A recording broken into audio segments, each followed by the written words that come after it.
My God. RenderCon, we did it. We did it. I can't believe this is real. It's not rendered, it's real. Wow, it's so amazing to see so many people here and to sort of culminate the last 20 years, at least for me, in this amazing event. More to come, hopefully. But we're here to talk about the future of rendering, of many other things. The world today is just moving so fast, and there's a lot to cover today. I'm excited by the speakers we have, the things that we're showing. The actual venue itself is beautiful. Hopefully, you guys will get a chance to see everything. But before we talk about the future of rendering, it's important to sort of consider how we got here. And a big part of my journey here, in fact, a huge part of it, has been with a close friend, colleague, and mentor for 21 years, Ariel Emanuel. Let's bring him in. Ari, are you there? Hey, everybody. Ari. So, yeah, it was I hate that you said 21 years. It is 21 years. It was 2004, August of 2004. You showed up at my mom's house. And, and I think you remember the story better than I do. And yeah, it was a Saturday night. Yeah. And I was having dinner with Rod at a sushi. I remember getting a call saying somebody named Ari is going to show up at your house. I had no idea who you were. I'd never watched Andres, nothing. And then the start of a beautiful friendship began, 21 years ago. And what a journey it is. 21 years ago, you had computers in one room with the shag carpeting in the valley. Yeah. All the way up to the ceiling, kind of two banks of it.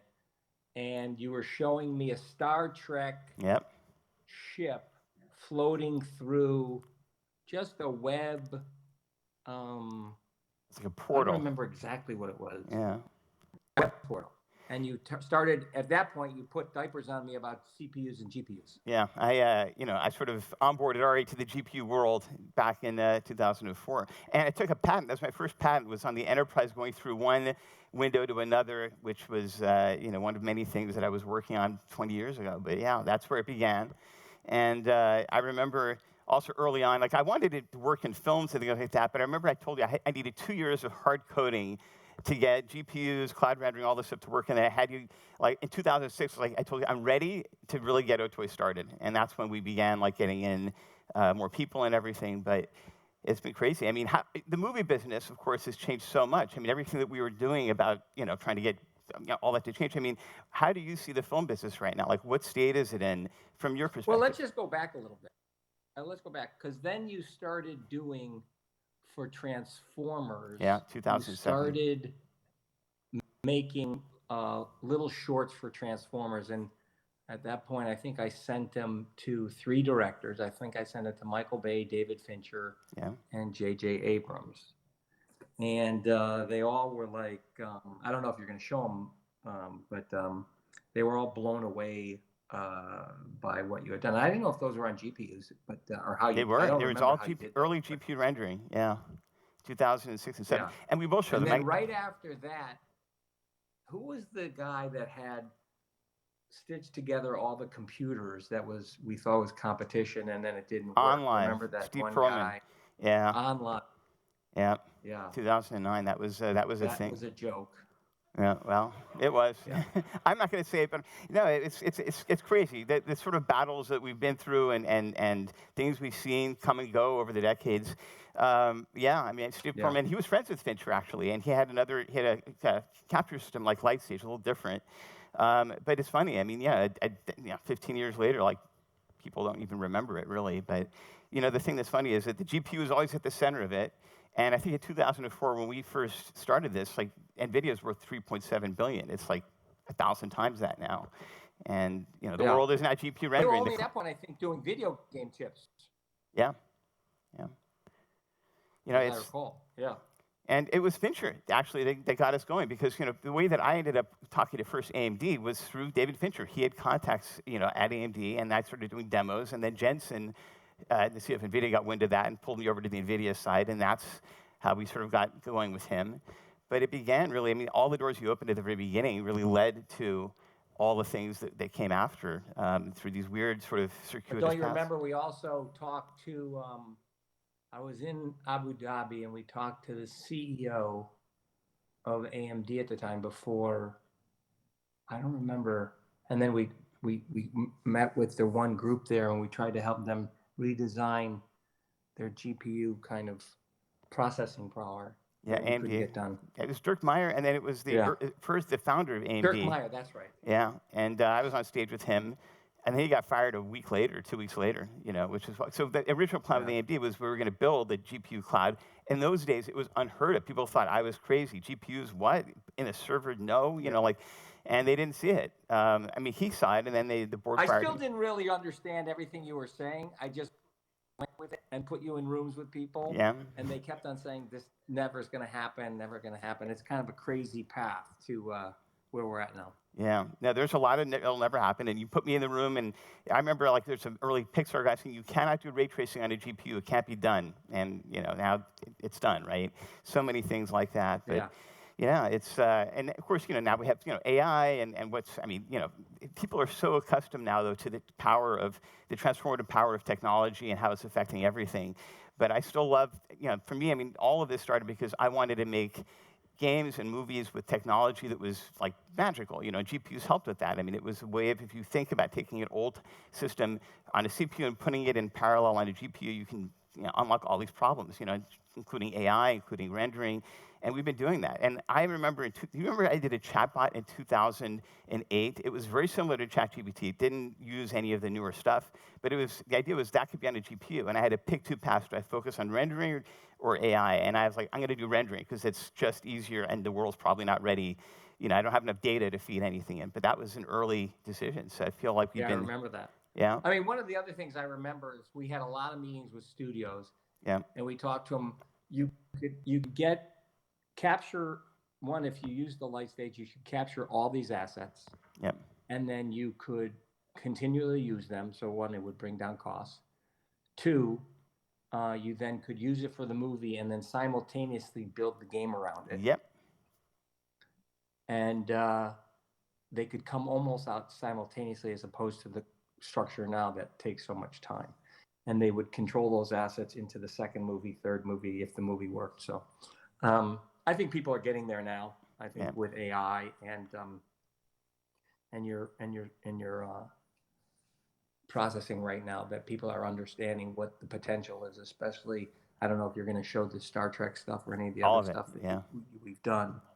I think people realize that these assets can last over time. You don't have to recreate them, and the cost structure can kind of come down, which is actually crucial for Hollywood.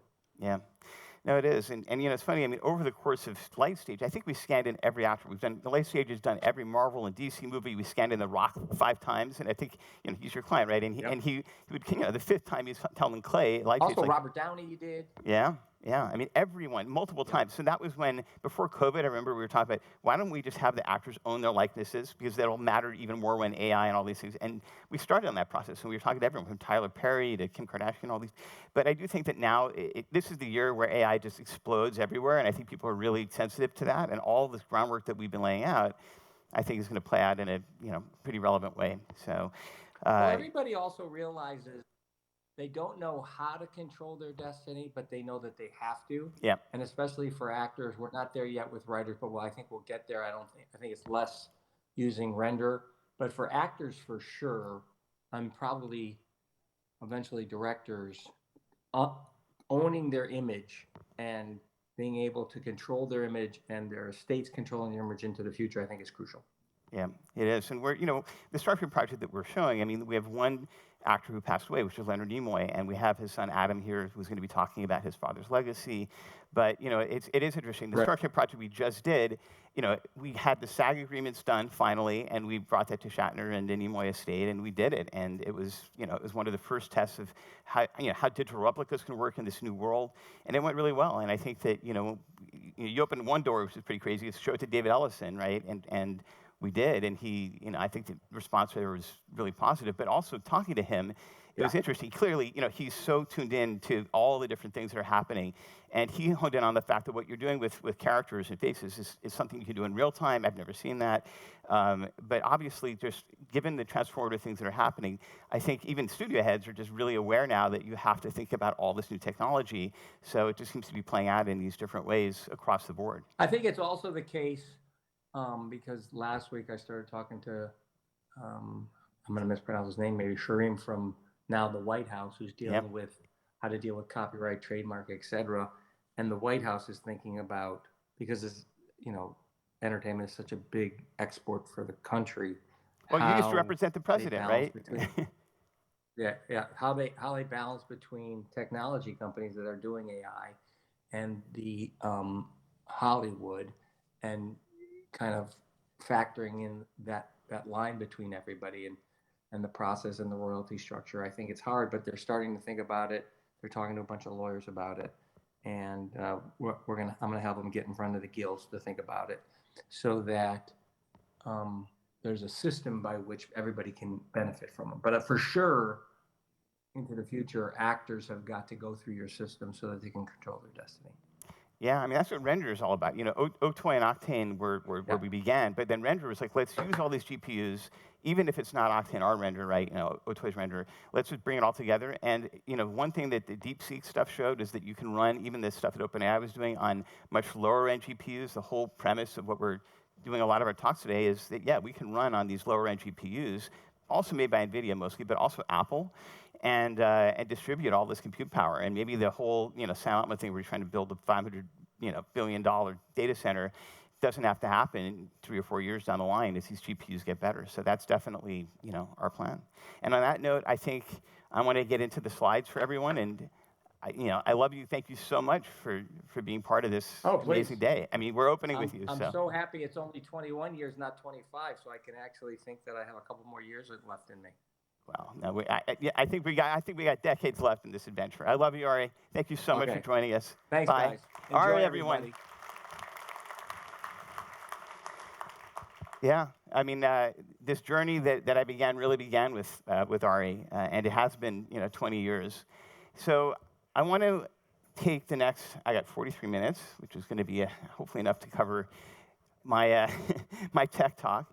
And this sort of journey that I'm going to take you guys through will be a mixture of some tech, some hardcore stuff, and also just themes that some of which we touched on with Ari, and we'll be talking about with the other speakers and panelists. Many of you, and I think frankly the world is just familiar now with the transformative things you can do with generative AI and how a computer can create images. It wasn't always so obvious that this would be something that the masses could touch 20 years ago or even 10 or 5 years ago. But the way we look at things, at least from my perspective, has been we want to create tools that do allow people to create at all levels. If you want to create a high-end film, great. If you're a motion graphics artist, which has been our sort of bread and butter at OTOY, where we've built Octane and provided Cinema 4D plugins and things like that, great. But I do think that no matter what you're doing, we want the tools to be easy to use, and we want them to be photoreal, right? That's been my goal from the start, and to sort of power these experiences holographically.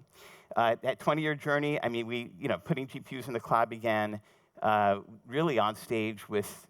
Let's see, it's skipping through these slides, but let me go back to this. 12 years ago, I was on stage with Jensen at the GTC keynote, and he had sort of seen what we were doing and tried to do with Dirk Meyer at AMD. And in terms of putting their AMD Radeon cards in the cloud. And he said, okay, Jules, come on stage. I want you to launch your product, which was Octane Render in the cloud. But really, it was GPUs in the cloud that had never really been taken seriously before. And we had just gotten a deal with Amazon to put NVIDIA GPUs in the cloud. I had helped design those systems, the G2 instance on AWS. And we were going to launch Octane as a service on it. And Jensen brought me out, and we showed, Ari's asking about show the Transformers clips. So this was 2013, and we had done the Transformers piece about 6 years before, and we did run it on 100 GPUs. Now it can be run on one, even an iPhone, but that was the genesis of us officially launching cloud rendering. And a year later, we launched it as Octane Render Cloud, and today it's the Render Network. I think that the other part that's important to consider is that the relationship with NVIDIA has continued and persisted for a while. I mean, we're still working with them on their GPUs. They just put out a new RTX Pro GPU with 96 gigs of RAM. That's crazy. And to the point earlier, you're going to see GPUs that come out that are able to do a lot of the stuff that's been done in a data center. It is also important to sort of note the rise of NVIDIA. I mean, this slide really represents Jensen's rise, right? I mean, I was saying that NVIDIA has become 1,000 times more valuable over the course of the last 20 years. And that's because AI has just driven that. I mean, AI in the cloud in particular. And I think that it's just fundamentally, driven a lot of angst. So a lot of our discussions today will talk about how does AI affect us? What is, what's fear-based that's real, what isn't? And some of these headlines are just from, a week ago, really.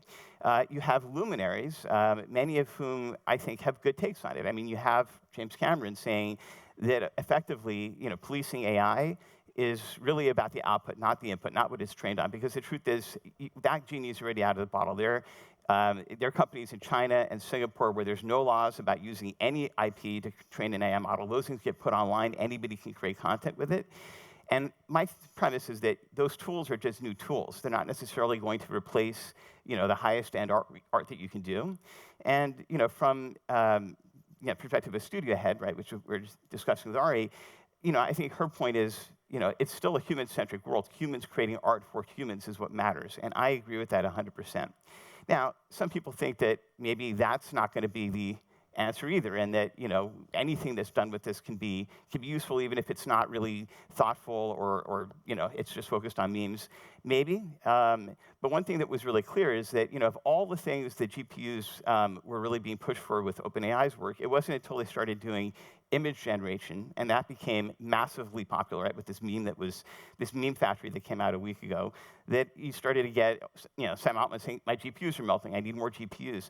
It does point to the fact that it's not just artificial intelligence, ChatGPT style, that's going to drive GPU demand, it's image generation. And that's why Render was started. It was to provide GPUs, distributed, decentralized, DePIN, that could handle all this demand and not have it be centralized, not have it be done just through Amazon or Google or Microsoft or OpenAI.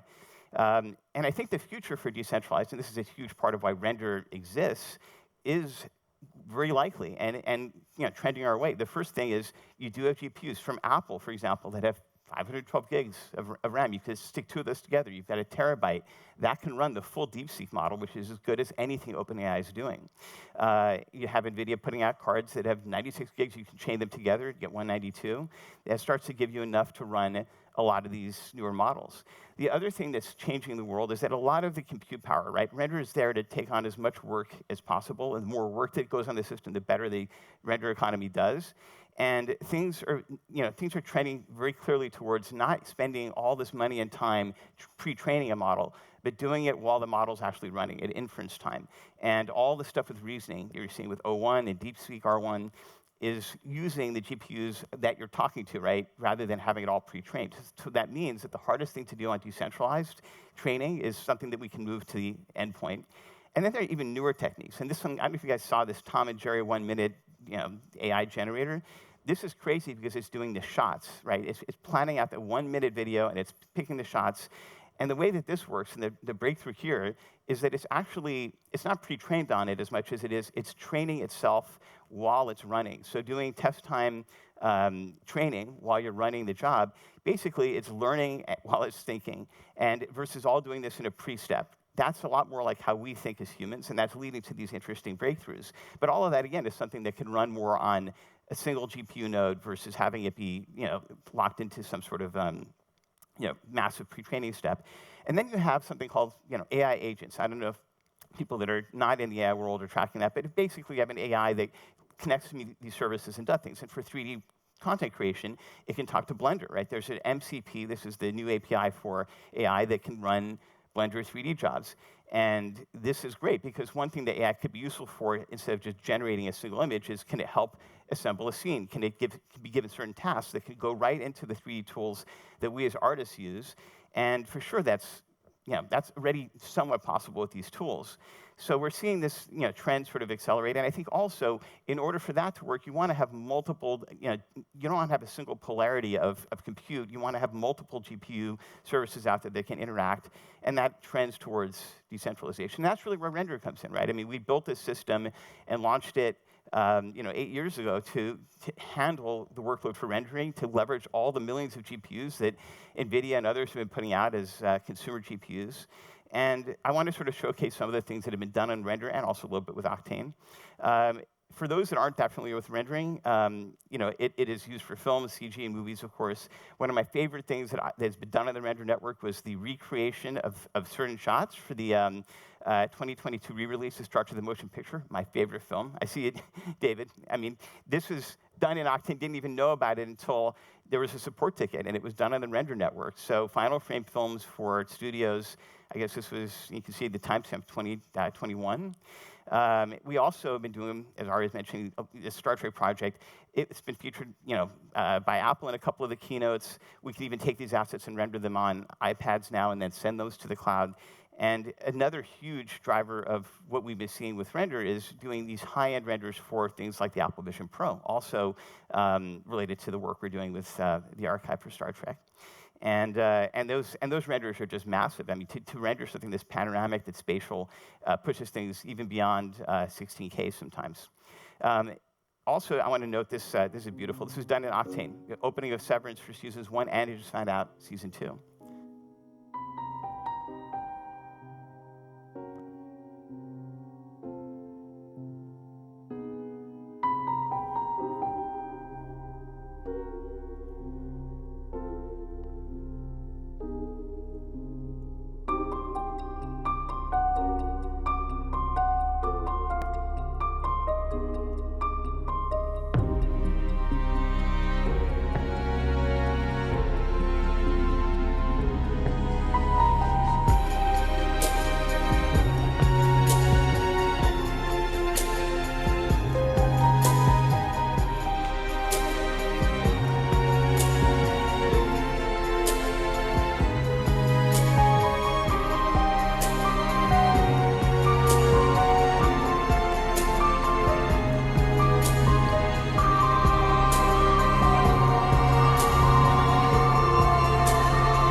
Yeah, it's beautiful. It's always a great pleasure to find out that your software has been used on something you love, and I do love Severance. I think it's a great show.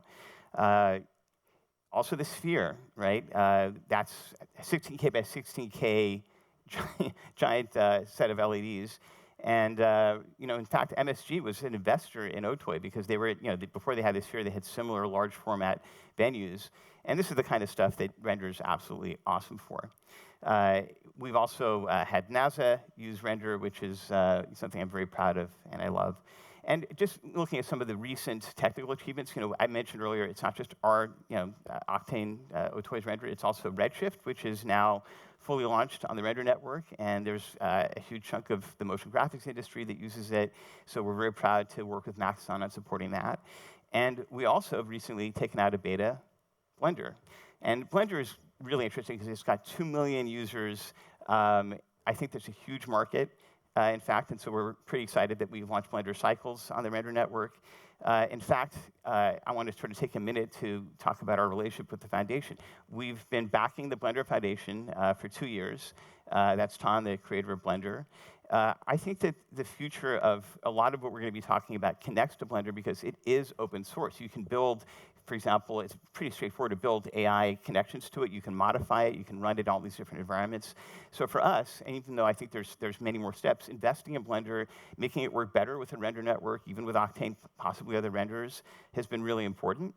And we're going to continue to invest in the Blender Foundation. I think later this year, maybe towards SIGGRAPH, we'll have some bigger announcements along those lines. But our goal is we want to support Blender for as many things as we can. I mean, we have 26 different 3D tools we do run on, including Unreal and others, but Blender has a really important place because it's so accessible, and there are millions of these users.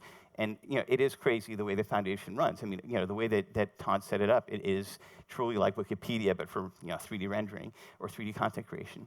And we are using it all over the place. I mean, we mix Blender seamlessly with other things like Cinema 4D and Autodesk 3ds Max, but beautiful work's being done in it. It didn't used to be the case. Blender wasn't, where it is, but I mean, over the last few years, from investment from us, Apple, NVIDIA, Unreal, and others, it's become a much more powerful tool. And I think that now I want to sort of think about, well, where do we take rendering further? What's the future look like? And if you're noticing, I've been trying to predict these things for a while, and I had predictions from 10 years back. So if I look at my GTC talk from 2015, for example, certain trend lines. There was a lot of things where I was like thinking about what's going to matter in the 2020s, and how we spent the 2010s. I mean, it pretty much went according to plan, starting with Octane changing the way that GPU rendering worked from images to full productions, which of course were well past. And I was trying to think about the things that would come in 2025. Immersive. I mean, we have the Apple Vision Pro, real time, of course. We have Unreal driving virtual production. Photorealism, I think, is largely been achieved. And I also would always start my talks with quotes from Tim Sweeney or John Carmack. Actually, Epic invested in OTOY, and Tim Sweeney's been a great supporter and proponent of our work. Same thing with Carmack. But you look at that last piece, right, from 10 years ago. I was like, yeah, it's going to be important. And not just for things like generating images, but just in terms for real time and for games and everything that matters to the world of how we do CGI and video gaming. And now, that's sort of come home full circle. 10 years later, I'm still talking, to and about Tim Sweeney and Carmack. And just recently, Microsoft put out this crazy demo where you're running Quake, but it's completely generated. The video game, not just the image. You're playing it live in a browser. And there's a lot of people that just absolutely reject anything that AI is connected to. So there was a fan of Quake saying, this is absolutely disgusting. And Carmack replied saying, no, it's not. I created the game. I think this is amazing. It's a step forward. These are tools that we can all use to build something even more interesting. And Tim Sweeney basically said the same thing. And this was a week ago. So this is right now. This is this moment in time. I think this is so representative of what's going on in the world, where you've got camps that are against AI because of how it's been trained or what it's worked on. But you're going to see things where it's the creators of these works, where there's such outrage, are absolutely in favor of this happening. And if they understand, like Carmack and Tim Sweeney do, that there's better tools for all of us on the other side of this, then that's, I think, the side that I'm sort of leaning towards. I mean, there's still a ton of bad, horrible things that can be done with AI, especially against artists and creator will, but there's a huge piece of technology that feels a lot to me like CG and 3D and real-time was back in the day, when that was sort of taking on a bigger place in the content creation pipelines. One of the comments, though, to this article, right, which is really interesting, was, well, you're going to need this kind of technology. You're going to need an AI that can basically, on the fly, generate a 3D world, because that's how the Star Trek holodeck worked, and we all want that. And that's been a big theme of what I've been talking about from the beginning. The Star Trek holodeck is truly, I mean, this is 1987. This is Encounter at Farpoint on the left. On the right is 2005, the last episode of Enterprise. They're almost bookends to the Star Trek story. And the way that the holodeck works, you go into a room, you get anything you want. It's rendered, right? So for me, it's been a dream to actually see that thing happen, not in 300 years, but today. And I'm not the only one that thinks about this. In fact, you have Jensen talking about the NVIDIA holodeck, and you have everyone from the New York Times and others. I mean, it is sort of this representative goal of how we want to see all of this play out. Because when we watch Star Trek, and I love Star Trek, and it's a huge part of my life, I think of a better world. I think of a future where all this stuff's been figured out, where AI is only there to sort of help with a better human experience. And it also is something that's experientially we want to try to achieve. So getting to these world models is really important. Even Sam Altman, just all these different ends of the spectrum for people approaching AI, just quote the holodeck, right? Straight up say, this is what we want to do. I don't even know how much of a Star Trek fan he is, but it is sort of in the mindset of the world out there that this is something that we want to try to achieve technically, emotionally, philosophically. And I think a year ago, right, so it's really interesting to check the year-by-year progress. Sora was announced. And this was really the crux of my talk a year ago, where I made these slides, and I was showing that for the first time, people can't tell the difference between generated AI video and real video. And this one in particular was something that caught people's attention. It's crazy now that a year later, like Sora is, out of 20 video generation models, is probably the least interesting one. But at the time that I made these slides a year back, it was the only one, and it wasn't even out.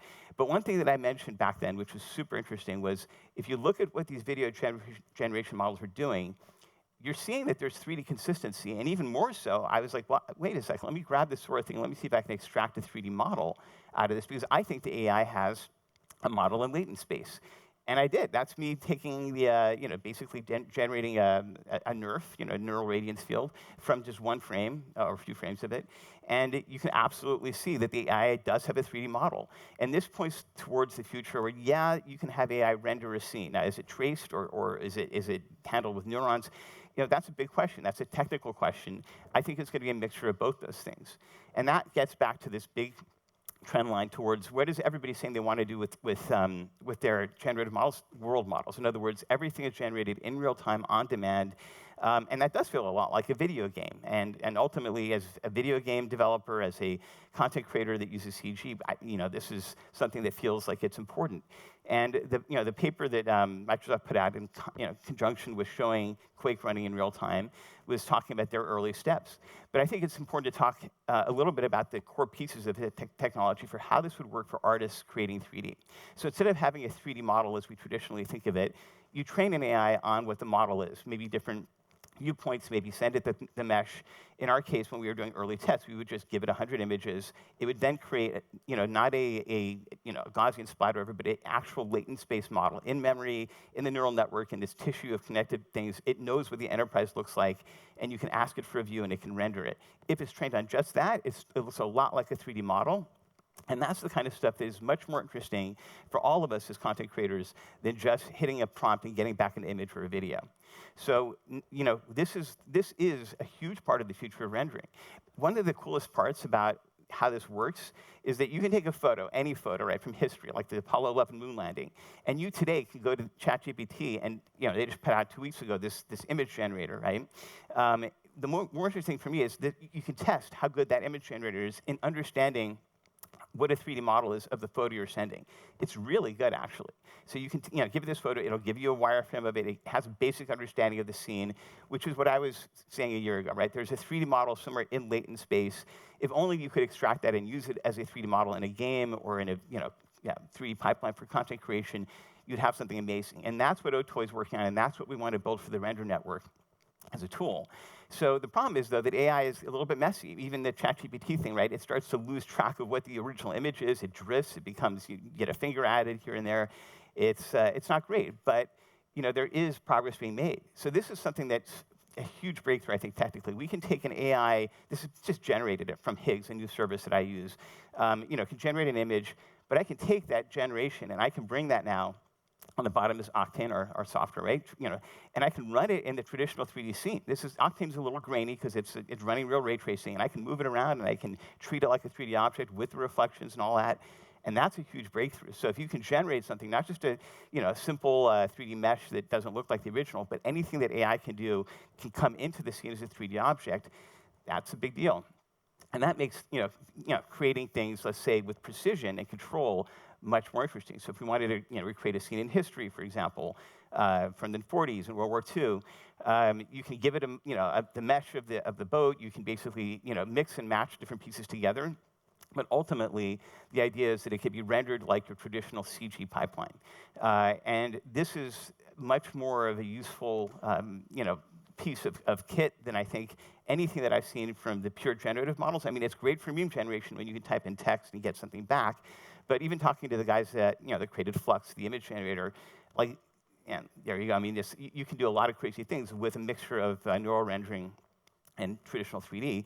I think even the guys that are creating these AI models don't want to have text to image or video be the way forward. I think that's maybe okay for concept art. So I think that we should look at some of the things that aren't part of this future pipeline. So for example, text to image to a 3D mesh, it's possible. Here's an example of that works successfully from 2 photos. You can see here this is running on Creo, which does some really good work. And using a model called Tripo, it's able to extract a 3D model and takes 32 seconds. And I can then bring that model into Octane. Is it great? No, but it's not bad.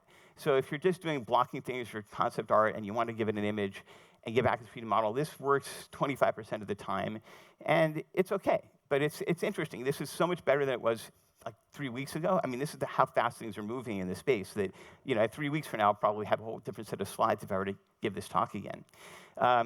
And there's a lot of value maybe in having a single part generated for a larger 3D scene you're building. So this is an example of somebody on the team that was testing building like a single piece that goes into a larger part of a 3D scene that you're building traditionally. That may be more useful. There's also work being done with just taking photogrammetry, which is now best exemplified by Gaussian splats.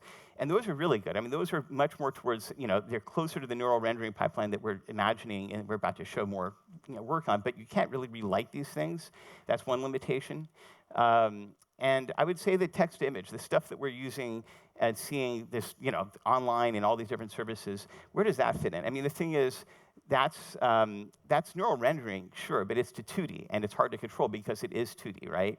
But here's me testing. We had a shot in our recent structure piece that we had to, it didn't work on set, and we didn't even end up using it really in the piece. So I ran it through every single video model. This was like last week, and they all sucked. None of these things were usable for production at all in 2024. And we worked with the Luma guys, Runway, many others, and this was as of a week ago. I mean, every single model, Sora, Google Veo, all of them. I mean, just not usable.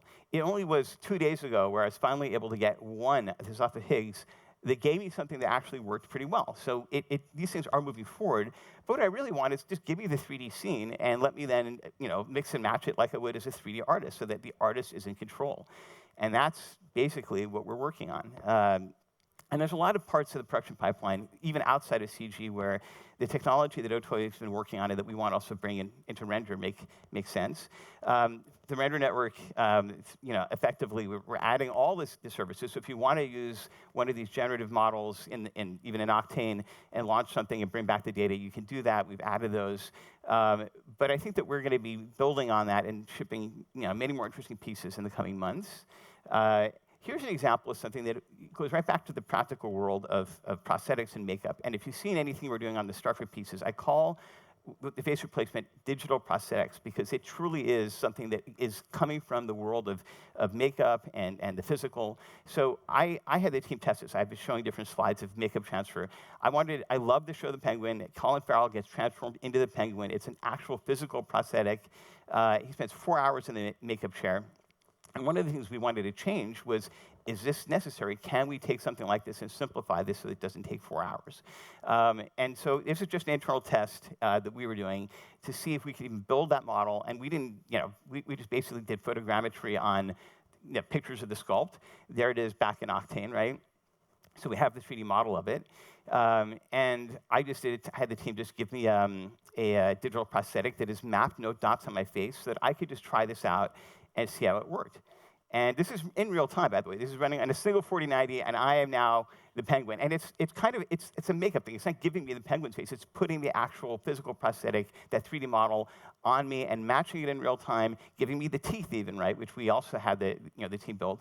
And it's pretty crazy. That's in real time. So if you're, and one of the things we'll be talking about today is, as an actor or performer, you can just seamlessly have things like that happen and be created. And for the work we're going to be showing with Star Trek, going back a few years, we have actor Lauren Selleck, who's been playing Spock. We started with nothing digital. We just put him in a physical prosthetic, and it was, again, it took hours. It was complicated and a lot of work. But we started there, and then we slowly had the pieces where we could replace those prosthetics with even better pieces that were digital. And this was 3 years ago. We were doing tests where this was, again, live, running on a GPU.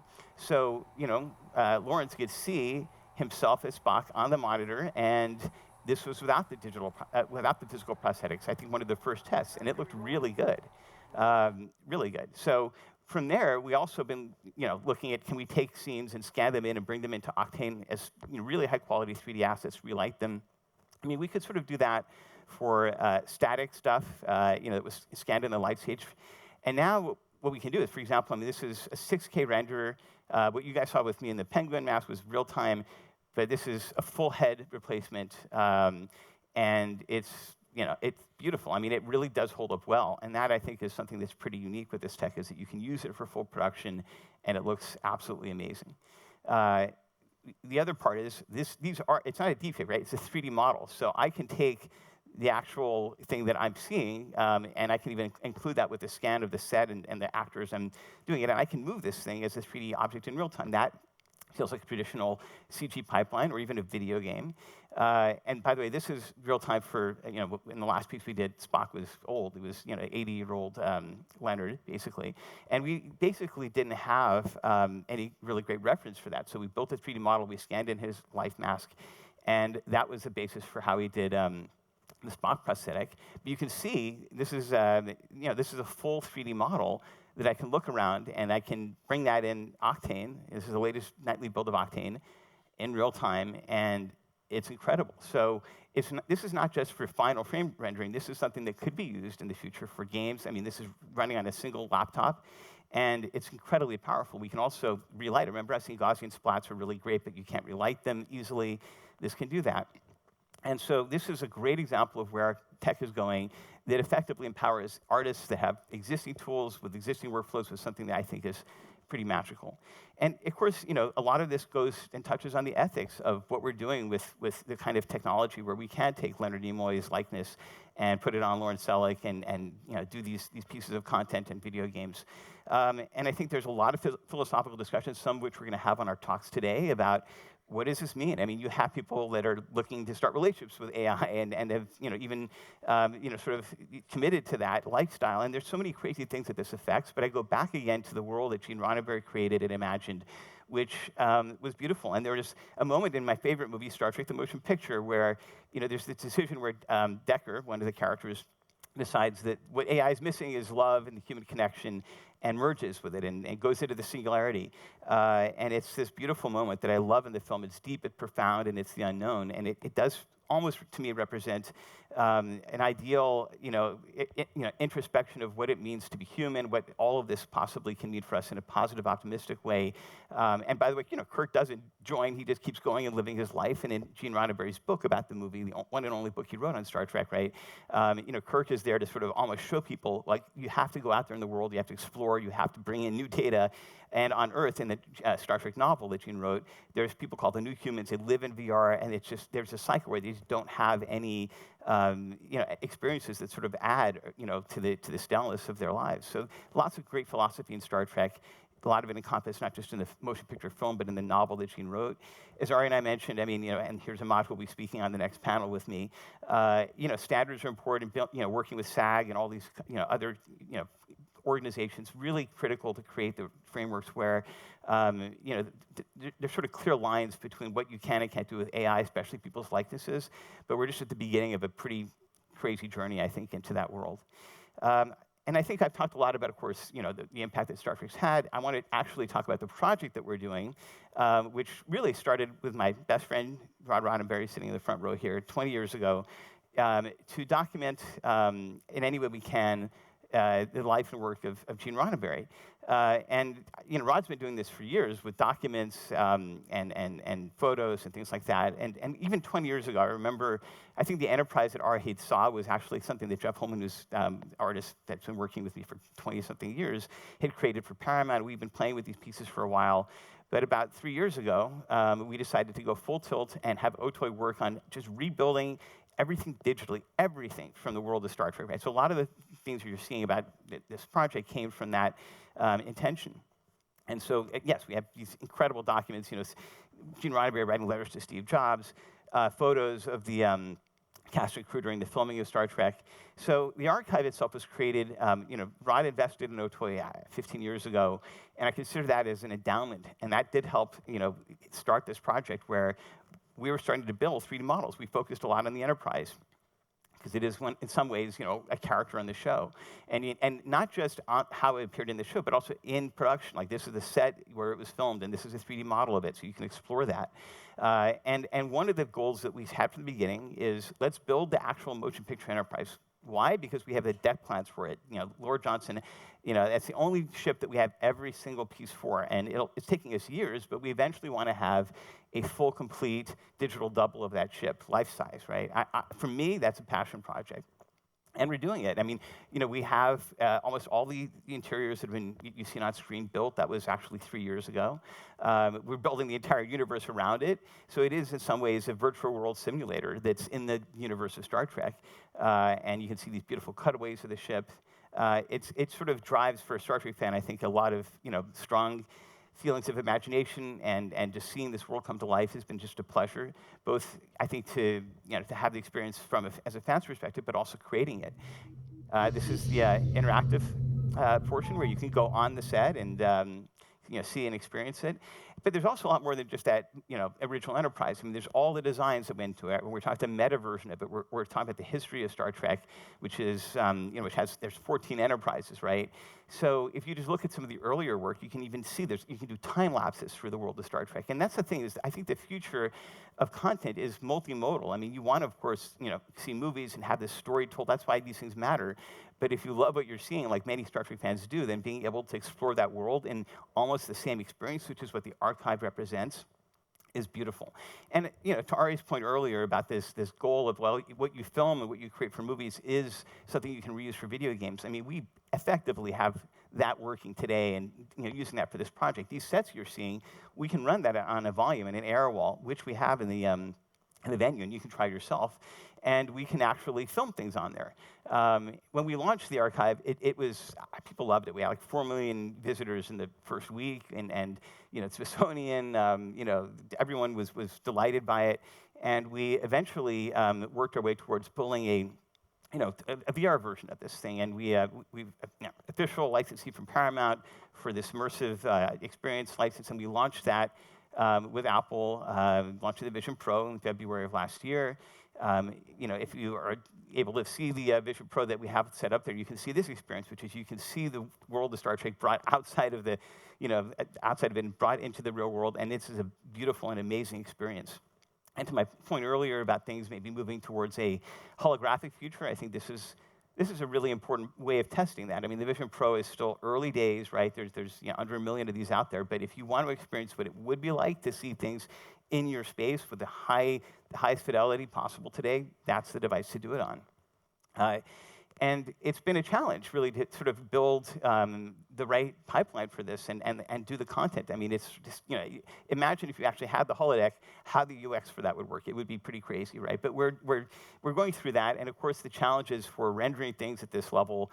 Even Apple, I mean, I think they're still working on their immersive media format. The experiences themselves are going through a lot of iterative changes. But in our case, we figured, well, the one thing that we should do, if we're going to do the holodeck, is let's render holograms, which we can do on the render network, right? And then give you back an actual cube-sized hologram you can just move quickly through.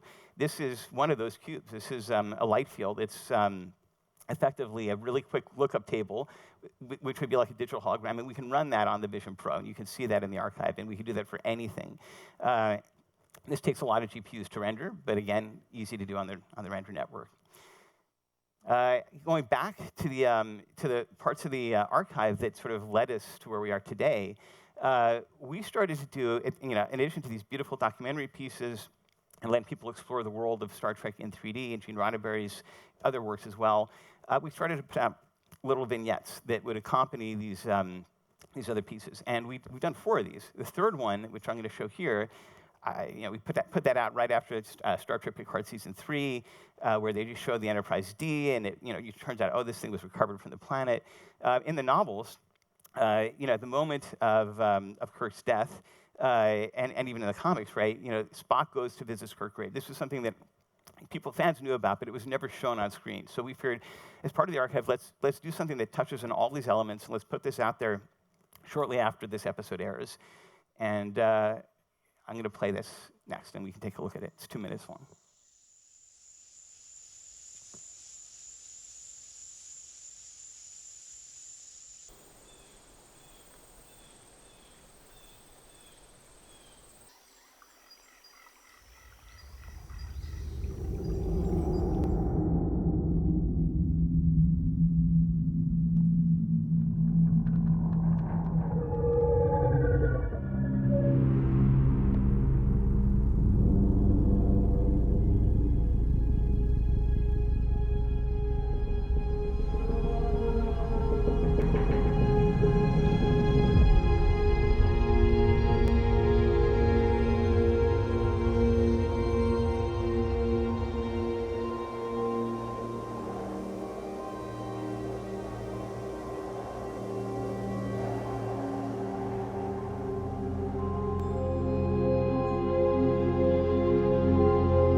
Thank you, guys. Yeah, we're very proud of that piece. I mean, this was 23, so we were, early days with a lot of the tech and tools that we had then. But every CG scene was done on the render network, right? I mean, we absolutely depend on that for production. Octane as well, and of course, our early work with doing digital prosthetics for faces was put to even greater effect on in those couple of scenes with Spock. But people really loved it. I mean, the feedback was great, and when we were doing the piece that followed, right, which we're going to have a whole panel to discuss. The cast and crew will be there to discuss it. It is 8 minutes long, so I'm not going to show it here. We'll be playing it before the panel that's coming up next. It's called Unification. This is a beautiful poster done by a fan. It was an incredible piece, and I think that you've seen some snippets from it. I'm going to talk a little bit, at least show some pieces ahead of our talks, so you can sort of see some of the work and behind-the-scenes stuff that went into it. There's a lot of beautiful things that were created for it, and it was touching. I mean, that piece with Spock that you just saw, I mean, we had a few million people, I think, see it. This one, this is part of the immersive experience, right? So it's inside of the Vision Pro app, it's inside of the web portal, but the link from YouTube that was unlisted, 26 million people watched it. That's crazy. It was beautiful. It was so well received. For those that haven't seen it, please go either watch it in the theater or come back right before the talk to see the full thing. But the making of it was crazy. And also, the day that we put it out there, right? So, spoiler alert, Kirk's back. We had William Shatner, who's an executive producer on it, there watching it with everybody. And there's Robin, Larry, who plays Spock, my wife, May, who plays Colt, and who's there at the very beginning of these things with me, and inspired me to get into filmmaking at all. But he, Bill hadn't seen, I mean, he'd seen some early tests, but he hadn't seen the whole thing until that day, that moment, the day that this came out, and he was sitting in the captain's chair. We're all around him watching it. I'm going to play sort of, something that Larry filmed of Bill at the end when the piece was done.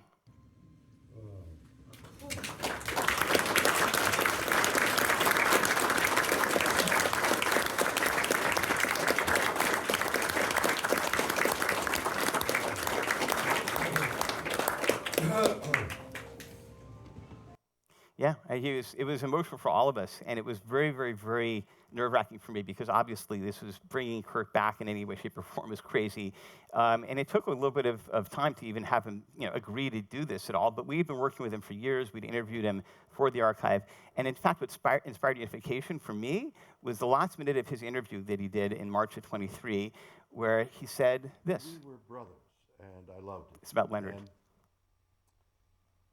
a few months before he died, I don't know, something happened, and I don't know what it is. And I've been assured by both of his children that he loved me, but he stopped talking to me. And I couldn't break through. And towards the end, I was told he was dying. I wrote him a letter saying how much I loved him and how I regret not seeing him. And he died. And I don't know to this day. I'm told stories by people who said to me, that happened to me. And it was because of the illness. And their minds, they weren't thinking exactly the same way. So I'd like to think that was it. That as he got further and further along with his emphysema, that it wasn't something I did because I loved him. Yeah. So I called him shortly after that with Ari, and I said, listen, I want to do a piece with, you made me feel that the closure between Kirk and Spock didn't happen, right? I mean, Spock and Kirk died off screen, at least Spock died off screen, and the characters never got to say goodbye. So for me, even though, of course, we're documenting the story of Star Trek, emotionally, that was an important piece that I know was missing. And so with that, he, after almost a year of conversations, he agreed to let us do this.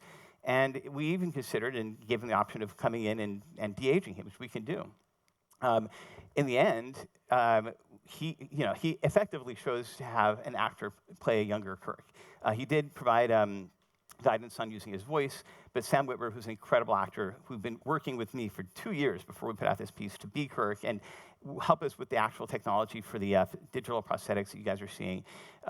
It is amazing. And at the end, I'm very proud of the piece. We show Kirk at different ages. Initially, we were going to have Spock and Kirk at the different ages. That was cut. But you can see here there's Sam on set without the digital prosthetics and with... I think I was 26, 27 when I came in. How do you account for that? The age, and am I still recognizable? How would you do that? I mean, science fiction's filled with magic, so you could do it. Because we live in science fiction. So yeah, I mean, he was, while he was giving the earlier interview, he was talking about how to bring Kirk back, how to make him younger. I also reminded him that, you know, this is something we can do. So the first thing we did is we just de-aged him to 60, the age that Kirk would have been from 93. And he saw that. He's like, oh, that looks perfect. But is there a way for me to look like this and not be on set? Because, you know, a lot of the filming was torturous, you know, Huntington Gardens and things like that. So that's when we did. Crew was due to step down in That's 6 Sam. months. We've done our bit for King and Country.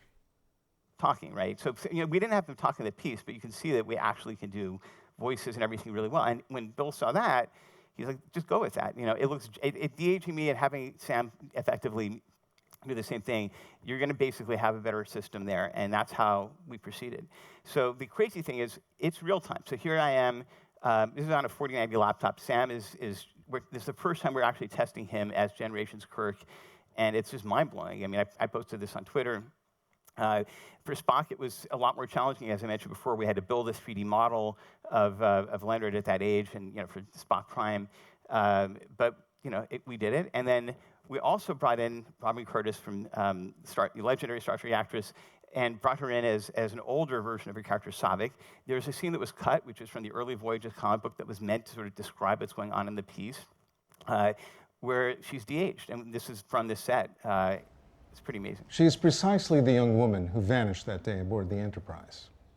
However, there is a problem. Her temporal integrity is decaying. She is alien to this timeline, and it is beginning to reject her. If she is not returned to her natural time frame soon, she will perish. If you're a Star Trek fan, that's pretty crazy. So, you know, it's something where de-aging and being able to take CG characters and blend them together. For example, Gary Lockwood, who is 87, we brought him back as Gary Mitchell. There's a lot of really, you know, interesting pieces unification pushed us to do, and we've learned so much from it, and we're taking all of that and applying it to the next set of things that we're taking on. Again, we come from a world of movies. Physical props are important. We built Arix, which is one of the characters from Star Trek, the original series, really only showed us a cartoon. We built a CG version. People went crazy when we showed that years ago. And so we did a physical model. We tried to film it. And we are now thinking, how do we animate this physical model, right? So we're doing early tests with that. We do have a lot of work that can basically take and map you know, performance to a physical sculpture or makeup. And you know, it's getting there. It's still early days, but we're working on that. And as we were filming unification, there again, there were shots where it was, you know, we filmed it all live action, you know, with cranes, dolly operators. But there was a shot in particular where we needed to redo it, right? But we scanned in everything. I mean, we had cameras on set, so we could. There was one shot where Kirk meets Yor, where we redid it and did it all in CG, and it worked great. So we've always, when we're filming things, we always do full coverage, and we bring that back into Octane. But then again, we have a larger world that we're also creating in Octane that looks gorgeous. These are all renders from the opening scene of that, of unification, and it's just beautiful. And we had one shot, there's no AI video generator that was able to do this, where we go from the sky, full CG shot, to Kirk's feet, which is a live action plate. And we tried Runway, we tried Luma. Even to this day, it wouldn't work. So the traditional pipeline of rendering mixed with compositing was the only thing that got this to work. But it was just an amazing shot. It was very ambitious, and it worked great. Lots of set replacement. We could do this differently now. The volume, of course, was popularized by The Mandalorian. But again, we're working towards being able to do much more of this in real time. And I think you'll see, I mean, Richard and Karis from Video will be talking in our next panel, predicting 70% of films would be shot this way. But we also could do multiple camera views for face replacement as well. And I'm going to end by just showing some of the tests we did. This is in the middle of the production for unification, testing the TMP era, Kirk and Spock. This one is again, it's just a test, so it's just an early thing, but it looks pretty cool. I think I like that, Mr. Spock. I commanded a ship named after an idea.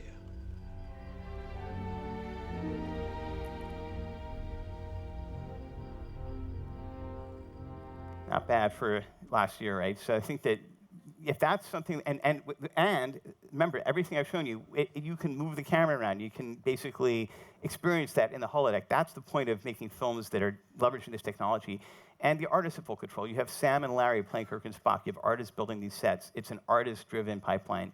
And whatever we're doing at Render, at OTOY, we want artists and humans to be at the center of that. And I think that actually is our place in this future. So I want to have one more thing before we close out, just a sort of moment of Zen before we go on to the rest of the conference. And I'll play this, and then we'll wrap up.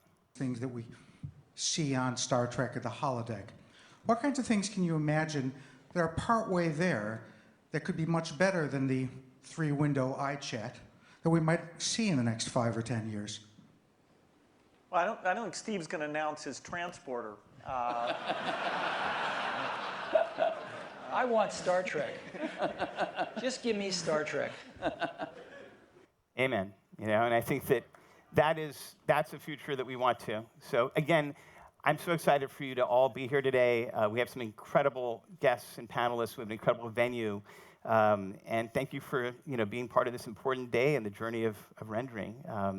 Thank you, everyone, and enjoy the show.